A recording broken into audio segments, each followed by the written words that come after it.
Hi friends, అందరూ ఎలా ఉన్నారు? నేనైతే చాలా బాగున్నాను. మీరు అందరూ బాగోవాలని మనస్ఫూర్తిగా కోరుకుంటున్నాను. Welcome to my channel Rama and Revathi daily diaries. ఇంకెవరైతే మన ఛానల్ ఫస్ట్ టైం చూస్తున్నారో సబ్స్క్రైబ్ చేసుకోండి. వీడియో నచ్చితే లైక్ చేయండి, షేర్ చేయండి. ఇప్పుడైతే ఈరోజైతే మనం చేపల పులుసు కర్రీ చేయాలనుకుంటున్నాను. నేను చెరువు చేప తీసుకున్నాను. మా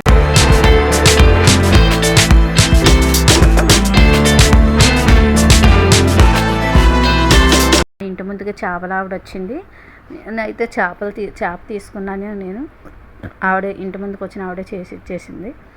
అయితే చేపల పులుసు చేసుకుందాము. అది ఎలా చేయాలో ఏంటన్నది చూసేద్దాం రండి ఫ్రెండ్స్. ఇప్పుడైతే చేప చేసి ఇచ్చేసింది ఆవిడ. నేనైతే ఇప్పుడు శుభ్రంగా కడిగేసుకుంటున్నాను. రాళ్ళు వేసి దాన్ని శుభ్రంగా తోమేసి నీట్గా కడిగేసుకుంటున్నాను. చూస్తున్నారు కదా, చాలా నీట్గా ఆ బ్లాక్ అంతా కూడా పోయే వరకు తోమేసి నీట్గా చేపనైతే నీట్గా కడుక్కున్నాను. చూస్తున్నారు కదా ఎలా కడిగాను. లాస్ట్లో పసుపు కూడా వేసి, ఎందుకంటే నీసు వాసన వస్తుంది కాబట్టి చేప పసుపు వేసేసి బాగా మళ్ళీ కలిపి వాటర్ పోసి కడిగేసుకున్నాను. నీట్గా కడిగేసుకుని పక్కన పెట్టుకున్నాను. చూస్తున్నారు కదా ఎంత తెల్లగా తోమేస్తాను చేపని. ఇప్పుడైతే ఆ చేపల్లో కొంచెం ఒక స్పూను, చిన్న స్పూన్తో పసుపు, 2 స్పూన్లు కారం వేసుకొని, ఉప్పు కూడా వేసుకొని కలిపేసి పక్కన పెట్టుకున్నాను. ఇప్పుడైతే కొద్దిగా చింతపండు, పెద్ద నిమ్మకాయ సైజు అంత చింతపండు తీసుకొని నీళ్ళు వాటర్ పోసి నానబెట్టుకున్నాను. తర్వాత స్టవ్ మీద కళాయి పెట్టుకొని, కళాయిలో 2 టేబుల్ స్పూన్ల ఆయిల్ వేసుకోవాలి. ఆయిల్ వేడయ్యాక 1 స్పూను ఆవాలు, కొద్దిగా మెంతులు వేసుకొని వేయించుకోవాలి. తర్వాత పచ్చిమిర్చి వేసుకోవాలి. ఒక 5-6 పచ్చిమిర్చి వేసుకోవాలి. చేపల పులుసుకి పచ్చిమిర్చి ఎక్కువగా వేసుకుంటే టేస్ట్ బాగుంటుంది. అలాగే 2 మీడియం సైజు ఆనియన్ కట్ చేసి వేసుకోవాలి. అవి బాగా వేగాక అల్లం వెల్లుల్లి పేస్ట్ 1 స్పూన్ వేసుకోవాలి. అది పచ్చివాసన పోయేంత వరకు వేయించుకోవాలి.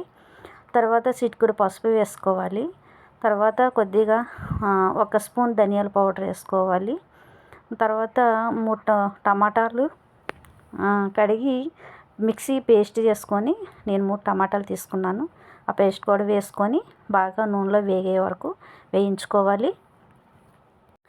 ఇప్పుడు ముందుగా కలిపి పెట్టుకున్న పసుపు, కారం, ఉప్పు కలిపి పెట్టుకున్నాను కదా పక్కని, ఆ చేపలు తీసుకొని ఇప్పుడు ఈ మన మసాలా వేసుకోవాలి. మసాలా అంతా పట్టే వరకు తిప్పుకోవాలి. గరిటె పెట్టకూడదు, ఎందుకంటే చేప ముక్కలు విడిపోతాయి కాబట్టి అది గరిటె పట్టుకొని కలుపుకుంటా మనం కలయి పట్టుకొని, ఇప్పుడైతే ముందుగా రెడీ చేసి పెట్టుకున్న చింతపండు పులుసుని వేసుకోవాలి. మన పులుపుకి ఎంత పులుపు కావాలన్నది వేసుకొని కొద్దిగా వాటర్ కూడా పోసుకొని మూత పెట్టి ఒక 5 నిమిషాలు ఉడికించాలి. ఎక్కువసేపు ఉడికించకూడదు. చేపని గరిటె పెట్టకుండా మనం కళాయితోనే కొద్దిగా ఇలా కుదుపుకోవాలి. చూసారు కదా, ఎంతో టేస్టీ అయిన చేపల పులుసు రెడీ అయిపోయింది.